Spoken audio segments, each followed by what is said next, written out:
मेरे प्यारे भारतवासी भाइयों बहनों नौजवान साथियों, आजकल जाति पर बहुत चर्चा हो रही है। जातियां भारत का सत्य है, क्योंकि बाबा साहब के बाद जातियों के नाम पर राजनीति तो खूब की जाती है, बखूबी की गई है, किंतु जातियों को तोड़ने का प्रयास कभी नहीं किया गया। भारत में जो साथी भारत की संसद में भारत के संविधान को हाथ में लेकर हिंदुस्तान के संविधान को संरक्षण की बात करते हैं, मुझे नहीं लगता है कि उन्होंने संविधान के बारे में ठीक से समझा है।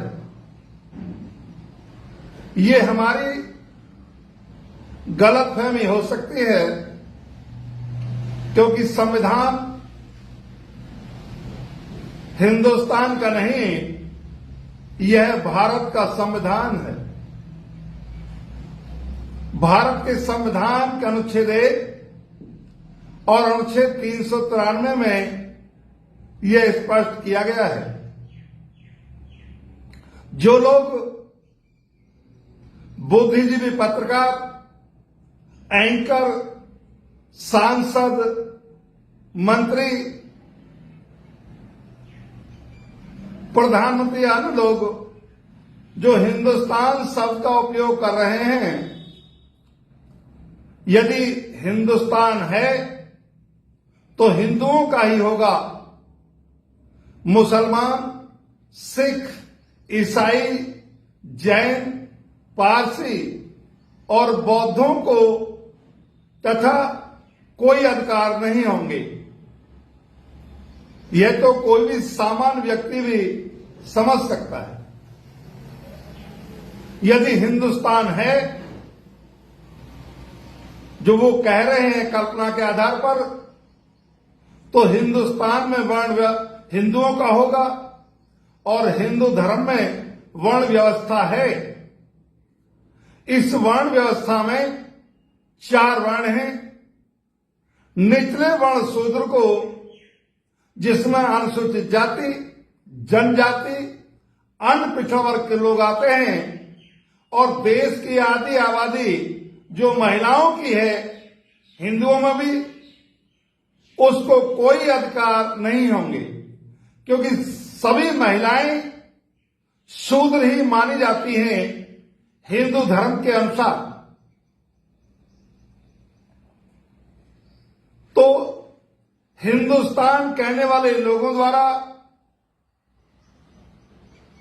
हिंदुओं में जाति का विरोध करना ये अप्रासंगिक ही है, कहा जा सकता है। यह बात यह अवश्य है कि देश जाति और धर्म से ऊपर उठकर आज वर्गवाद में परिवर्तित हो रहा है। समान वर्ग के लोग आपस में रिश्ते नाते भी कायम करते नजर आते हैं। इसे परिवर्तन के रूप में देखा जा सकता है, लेकिन ये परिवर्तन न्यूनतम स्तर तक नहीं है। सिर्फ पूंजीपति वर्ग और अधिकारी वर्ग तक ही देखा जा सकता है। जातियां जिस देश में एफआईआर भी जाति देख के दर्ज की जाती हो, उनका क्रियान्वयन जाति के आधार पर किया जाता हो, खिलाड़ियों के साथ जाति के आधार पर भेदभाव किया जाता हो, शिक्षा में, छात्र में, छात्रवृत्ति में, रोजगार में और न्याय भी जाति के आधार पर दिया जाता हो, उस देश में अगर जाति की बात कही जाती है तो कोई आश्चर्यजनक नहीं होगी।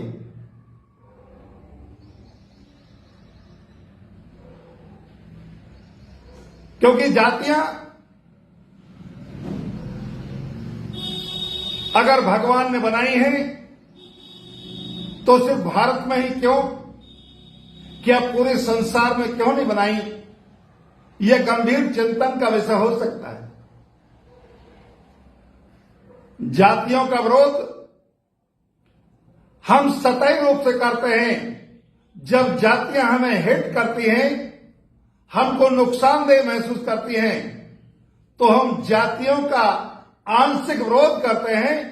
और जातियां जब हमको जाति के नाम पर लाभ मिलना निश्चित हो जाता है तो हम उन्हीं जातियों का समर्थन करते सभी राजनेता, अधिकारी, सामान्य व्यक्ति भी करते देखे जा सकते हैं।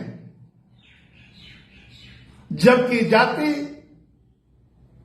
मानव जाति पर एक कलंक है। संसार में 3 ही जातियां हैं,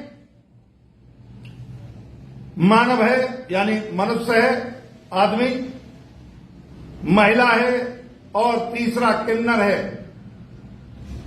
अगर आर्थिक आधार पर देखा जाए तो 2 ही जातियां हैं, पूंजीपति वर्ग है और निर्धन वर्ग है। और कोई जाति हमको नजर नहीं आती।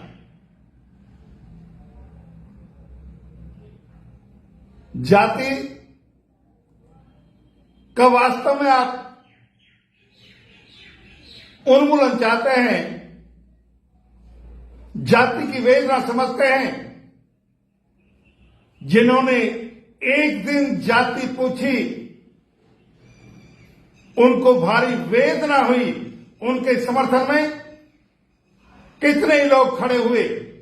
लेकिन जिनसे हजारों साल जाति पूछी जाती हो, जिनके साथ जाति के आधार पर भेदभाव किया जाता हो, उनको अधिकारों से वंचित किया जाता हो, क्या उनकी वेदना को समझने का प्रयास किया है कभी? जो आज जाति का विरोध कर रहे हैं। राजस्थान में जब बॉडी बिल्डर में श्रेया सिंह स्वर्ण पदक लेके जीती, जो आज जाति के नाम पर चीख रहे हैं, जो विपक्ष में हैं, उनकी सरकार ने भी न उन्हें सम्मान दिया और न उन्हें रिसीव किया। ये जाति का कारण नहीं था तो क्या था? कुछ लोगों को ये भ्रम हो जाता है कि हम संपन्न हो चुके हैं, हम इस जाति व्यवस्था से मुक्त हैं। इसी भ्रम के कारण बहुत सारी घटनाएं घटती हैं। और ये जातियां, जाति नाम का जो कोड और कलंक है, वो आज जाति लिखने की बात आती है तो ये कहा जाता है अब ये पता नहीं चलता। और महिला की तो कोई जाति नहीं होती, वो किस जाति की है? क्योंकि वेदों के मुताबिक सभी महिला शूद्र ही हैं।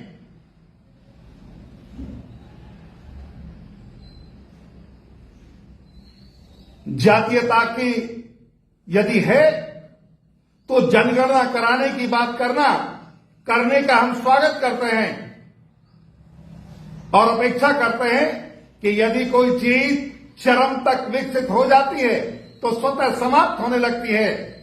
जातीय जनगणना हो, लोगों के अनुपात का पता चले कि कौन किस की आबादी कितनी है जातिगत आधार पर, और कितने प्रतिशत शासन प्रशासन धन और संपत्ति में भागीदारी है।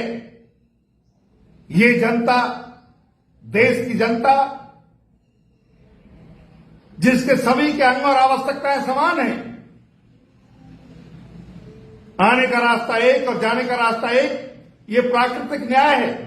भारत का संविधान भी संविधान के उद्देशिका में जिसमें लिखा गया है कि हम भारत के लोग भारत को एक संपूर्ण संपन्न समाजवादी पंथ निरपेक्ष लोकतंत्रात्मक गणराज्य बनाने के लिए तथा उसके समस्त नागरिकों को सामाजिक आर्थिक और राजनीतिक न्याय, विचार अभिव्यक्ति विश्वास धर्म और उपासना की स्वतंत्रता प्रतिष्ठा और अवसर की समता प्राप्त कराने के लिए तथा उन सब में व्यक्ति की गरिमा